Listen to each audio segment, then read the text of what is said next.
What is gas on Ethereum, and why does the cost of each transaction vary so much? In this video, we briefly explain how the fees of transactions in Ethereum are determined. The design of decentralized platforms like Bitcoin or Ethereum is a relatively new area yet to be explored. That means there are still many aspects to improve, such as making these platforms process the same number of transactions as other centralized systems such as Visa and MasterCard. Although possible solutions to this problem have been worked on for some time, the reality is that these systems are difficult to scale without compromising their security. One of the best solutions is to use Layers 2, which handle part of the operations outside of the original blockchain. We'll explain this concept further in the following videos. For security reasons, the Ethereum protocol currently supports a maximum of 30 transactions per second, a fairly low number to face network saturation situations, such as the view in recent months. As the number of transactions per unit of time that can be validated is limited, miners choose the transactions with higher fees, thus creating a free and competitive market in which a higher fee can be assigned to a transaction so that it gets validated before. Ethereum, unlike Bitcoin, is Turing complete, which theoretically allows it to execute all kinds of logic in its programming. This property makes it possible to create smart contracts, but it also opens doors to possible attacks, such as saturating the network with programs that never end. To avoid this type of infinite programs that saturate the network, it was decided that each operation executed within the Ethereum blockchain, or rather Ethereum virtual machine, had an associated cost.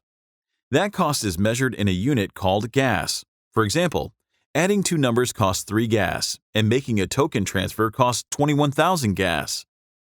So each transaction that is sent to the Ethereum blockchain has an associated gas according to the operations it contains. In this way, the infinite programs that saturate the network will have a very high gas associated, thus discouraging the creation of this type of transaction.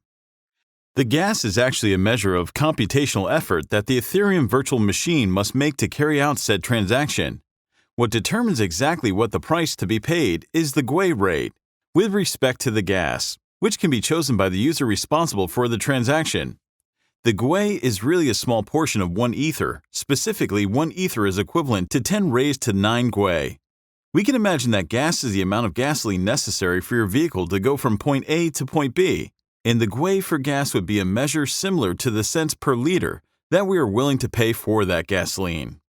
For example, if we carry out a transaction that has a cost of 21,000 gas, and we assign a value of 10 GUI for each gas, the total fee that we should pay for the transaction would be 21,000 times 10, which is equal to 210,000 GUI, or 0.00021 ETH.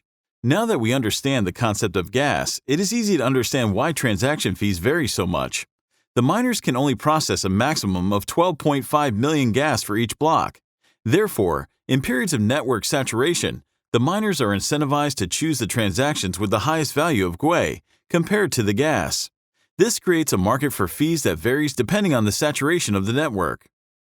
There are transactions that can even take months to confirm if the value of GUI compared to gas is very low. That is why the main platforms that integrate these protocols automatically calculate the GUI for each gas of transactions in order to avoid eternal waiting times.